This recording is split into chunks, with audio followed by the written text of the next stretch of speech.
नमस्ते प्रणाम, आप लोग का वेलकम है मनमोही न्यूज में। तो गाइज आज एक बहुत ही बड़ा खबर लेके आया हूं और आपको बता दें कि आज इस वीडियो में आप लोग को बताएंगे कि भोजपुरी इंडस्ट्री का सुपरस्टार गायक एवं नायक अवधेश प्रेमी यादव जी का 2020 का सबसे पहला बोलबम सॉन्ग कौन आने वाला है उसके बारे में बताने वाला हूं।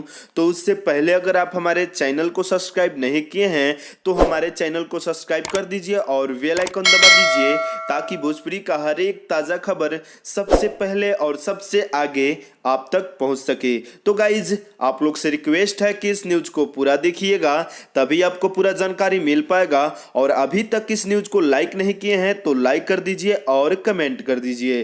तो गाइज आप लोग बेसब्री से इंतजार कर रहे थे कि भोजपुरी इंडस्ट्री का सुपरस्टार अवधेश प्रेमी यादव जी का 2020 का बोलबम सॉन्ग कब रिलीज होगा। तो गाइज आपको बता दें कि अवधेश प्रेमी यादव जी का 2020 का सबसे पहला बोलबम सॉन्ग का पोस्टर रिलीज हो चुका है और आपको बता दें कि उस गाने का बोल है कैसे केहू जल लेके आई हो। तो गाइज आपको बता दें कि यही गाना आने वाला है आरसीएम म्यूजिक के माध्यम से अवधेश प्रेमी यादव जी का।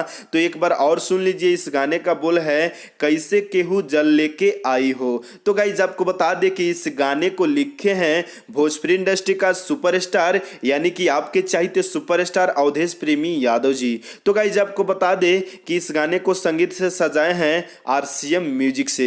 तो गाइज आपको बता दें कि इस गाने को रिकॉर्डिंग किया गया है नित्या रिकॉर्डिंग स्टूडियो में। तो गाइज यह गाना बहुत ही जल्द आरसीएम म्यूजिक से आप लोग को सुनने को मिलेगा और आपको बता दें कि बहुत ही अच्छा बोलबम सॉन्ग है जो कि अवधेश प्रेमी यादव जी खुद अपने हाथ से लिखे हुए हैं। तो गाइज अगर आप अवधेश प्रेमी यादव जी का फैन है या फिर भोजपुरिया समाज को पसंद करते हैं तो इस न्यूज को लाइक कर दीजिए और कमेंट कर दीजिए और ज़्यादा से ज़्यादा शेयर कर दीजिए और भोजपुरिया खबरों के लिए हमारे चैनल को सब्सक्राइब कर दीजिए और बेल आइकन दबा दीजिए। और मिलते हैं दूसरे न्यूज़ में। बाय बाय, नमस्ते, प्रणाम।